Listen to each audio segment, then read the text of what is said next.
Catholic social teaching has a lot to say about social care.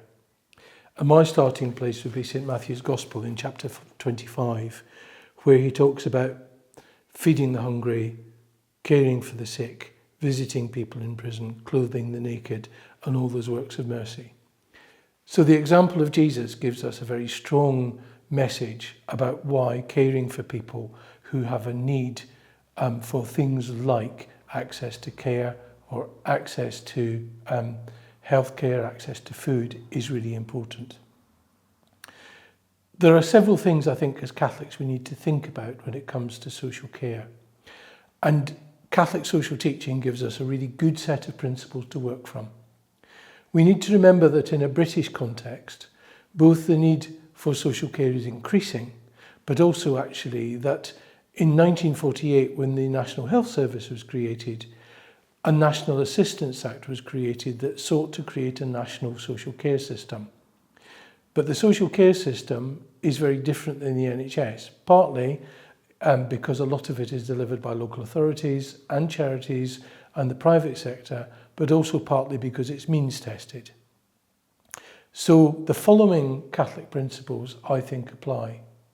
First of all, we should look for a social care policy that is informed by the dignity of the person. And that means a social care policy that seeks to enable people to live life to the fullest and to actually be able to be regarded as people of worth and of value. So social care which doesn't do that isn't social care which upholds Catholic values. And you can look for the example of lots of Catholic charities that actually uphold people's dignity. The second thing is that Catholic social teaching principle should inform how we approach the worth and value of people who are disabled or who need social care. So we shouldn't see them as a burden on society.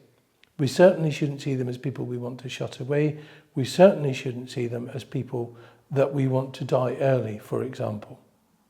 And that follows from another Catholic social teaching principle, which is the right to participation.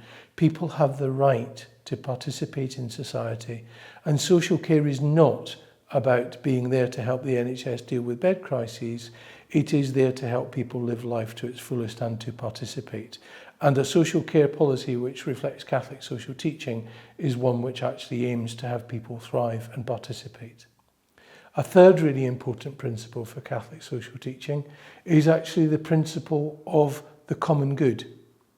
There are lots and lots of people who need social care who actually have immense talent. And I'm sure most of us know people who have profound disabilities but who make significant contribution to the life of their community or the life of the organisation that employs them. The right to participate suggests that we should look for social care policy that takes people's talents and enables them to use them, not which actually sees people as unable to participate because of a long-term care need or a mental health issue or a disability. So we're looking for policies that enable people to be their most human and give of themselves. I think the final principle that's really important is the principle of preferential option for the poorest. Can people who need care get care when they need it without actually being impoverished by having to pay for it? Those are all principles, I think, that as Catholics we should be looking for in social teaching.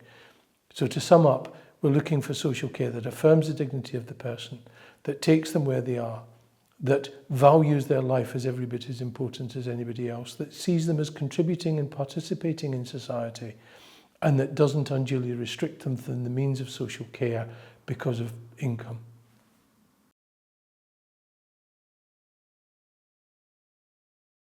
The first is actually that the need for social care has been increasing. So both at the older end of our age population, we're seeing more and more people who are becoming more and more ill earlier and who need care or are dependent on care. That's been going on for 10, 12 years. We're also seeing more people surviving diseases and illnesses that would have killed them 10, 12 years ago, and as a result of that need social care. So for example, people surviving brain injury who wouldn't 10 years ago. And the type of cancer I had 10 years ago, if I'd had it 10 years prior to that, I would have died. So we're seeing people need more care as they go into older age and into middle age.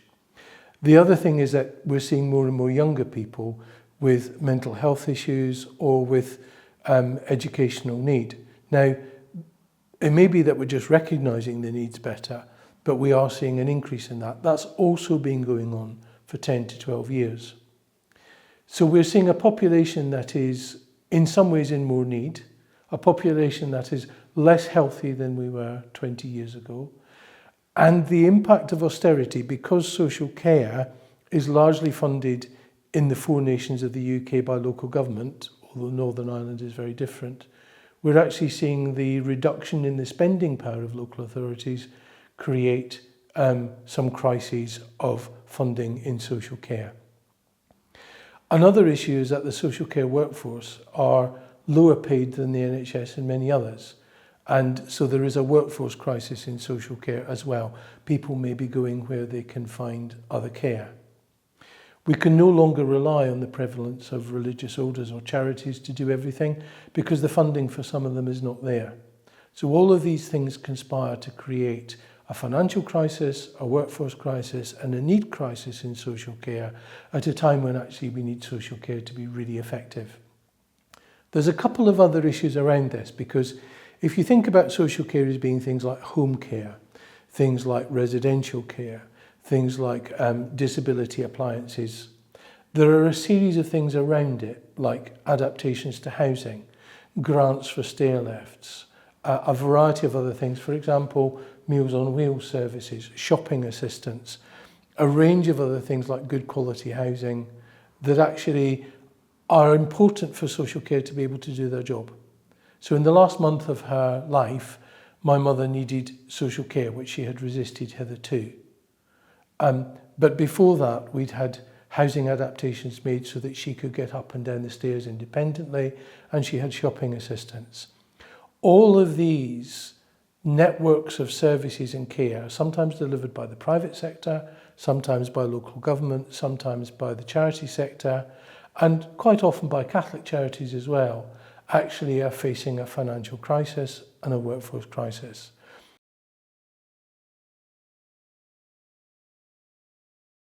So now more than ever, as Catholics, we need to reflect using the principles of Catholic social teaching and the teachings of Scripture that social care is an issue Catholics must be concerned about.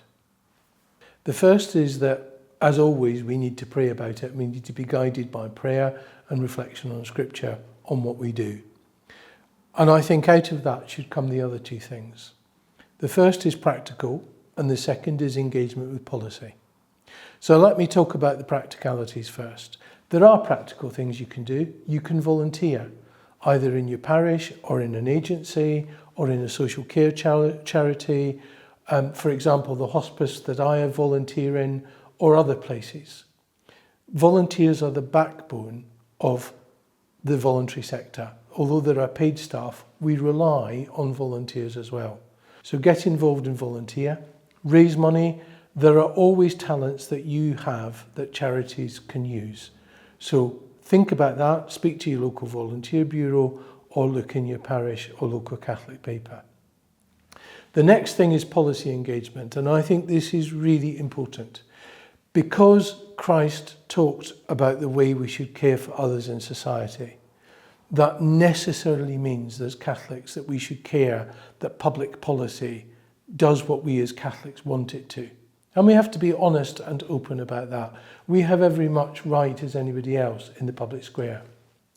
So we should care that the access to the means to good health are important, because they are the bedrock of things that will stop people needing social care. We should care that everyone can get vaccinations as a child. We should care that everyone can have access to primary care. We should care that early diagnosis of cancer and hospital access.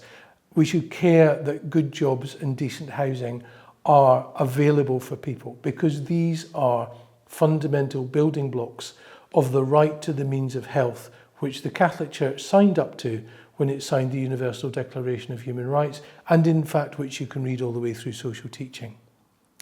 But when it comes to social care specifically, we should care that social care policy in all the nations of the United Kingdom should provide us with the means, when we need it, to participate fully in life, to live in dignity, to actually live as well as we can for as long as we can, and to actually have care that provides the basic necessities so that we don't go without a bath or a shower. We don't go without a change of clothing. We don't go hungry. We don't go without food. And we don't go without company and companionship.